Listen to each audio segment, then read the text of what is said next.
Beyond the Mic with Sean Dillon. We're joined on the Star Line by a writer from New Orleans. You've seen his work at the New York Times, the New Yorker, the Atlantic, among other places. His book, The Mission, is available now. We welcome David W. Brown. Thank you very much for having me today. David, let's go beyond the mic. Your book has a long subtitle, How a Disciple of Carl Sagan, an ex-motocross racer, a Texas Tea Party congressman, the world's worst typewriter saleswoman, California mountain people, and an anonymous NASA functionary went to war with Mars, survived an insurgency at Saturn, traded blows with Washington, and stole a ride on an Alabama moon rocket to send a space robot to Jupiter in search of the second Garden of Eden at the bottom of an alien ocean inside the ice world called Europa. A true story. Whose idea was this? So I was adamant that we not have a subtitle to the book, and my editor was adamant that we have like a 5-word subtitle. So we compromised at 83 words. 83? Jeez. Yeah, that's right. I decided to make it a challenge. Okay, if you want to have a subtitle, I'm going to give you a subtitle. They say every author has as his greatest challenge to live up to the subtitle. So I wanted the reader to walk into the bookstore and know exactly what they were getting. When you made the subtitle, was it you're thinking, maybe I could get into the Guinness Book of World Records just on the subtitle alone? You know, it's not something that I've looked into, but one thing I did not realize is that I was going to break every database in publishing. Amazon.com, HarperCollins, all of the various background sort of affiliate publishing websites, none of them really were able to ingest the subtitle and display it on screen. So I do have the virtue of having almost broken publishing. 7 years to write the book, 57 pages of just reference notes at the end of the book. I was very careful when I was writing the book to make sure that I had a set start date to tell the story and a set end date. So the book actually ends in 2015, and I knew anything that happened after 2015 I could disregard because the story has its end point. And this book, although it's a big book, I admit, but it's actually 40% shorter than the first draft that I handed in. But it's a big story. I mean, this is a story with huge stakes. It's about sort of a team of scientists, engineers who spent 20 years trying to convince NASA to send a spacecraft to an ocean world called Europa. It orbits Jupiter. It's about the size of our moon, but it has 3 times more water than the planet Earth. And if there's anywhere else in the solar system that has life, it's there.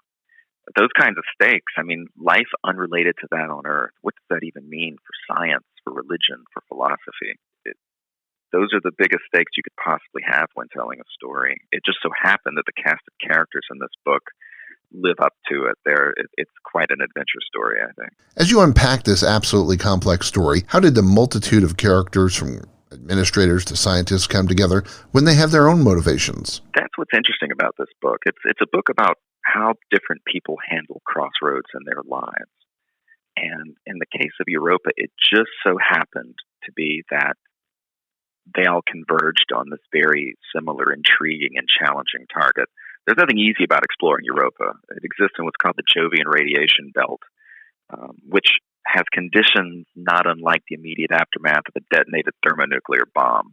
It's really hard on spacecraft. It's impossible to explore with astronauts. But beneath an ice shell that surrounds Europa, much like the western half of Antarctica, just sort of sits on top of the water.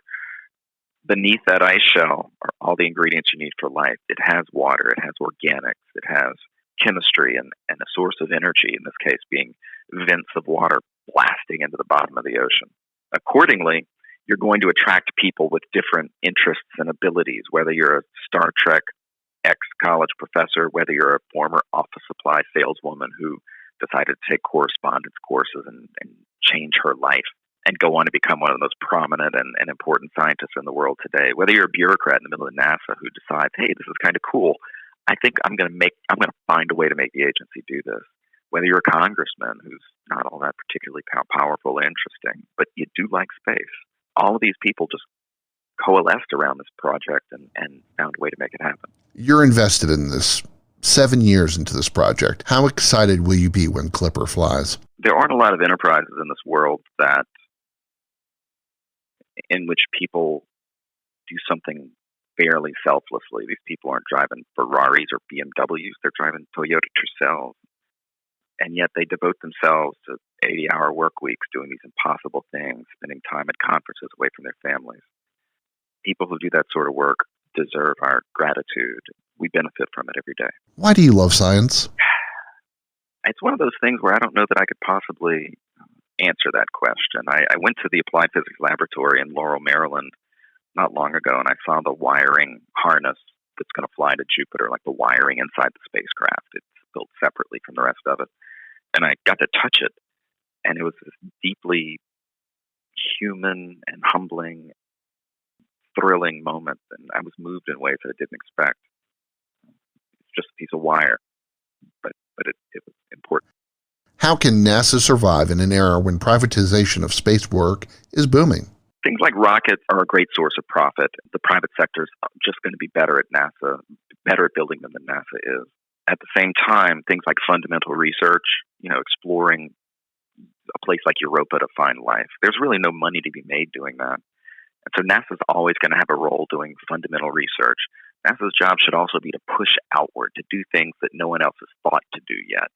And after they blaze that trail, then the private sector can come in and find a way to make money from that. Time's running out, so it's time for the Rockin' 8. 8 random questions. Answer with the first thing that comes to your mind. There's no pressure. Bring it on. Favorite Skyrim character to play? Sithis.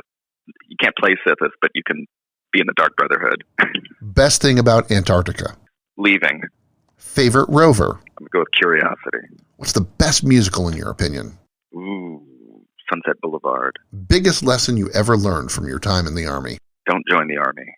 The one lesson you want your daughter to learn? Gosh. Be good to yourself. Forgive yourself whenever you run into tough things in life. Favorite ride at Disney World? The Carousel of Progress. And the best wine you ever had? Ooh. I'm going to go with something easy. I'm just going to say any bottle of Veuve Clicquot on any given day. His favorite rover is Curiosity, loves the Carousel of Progress at Disney World. His book is The Mission, and we thank author David W. Brown for his service in the Army and for his time today. Thank you very much. And that, my friends, is Beyond the Mic.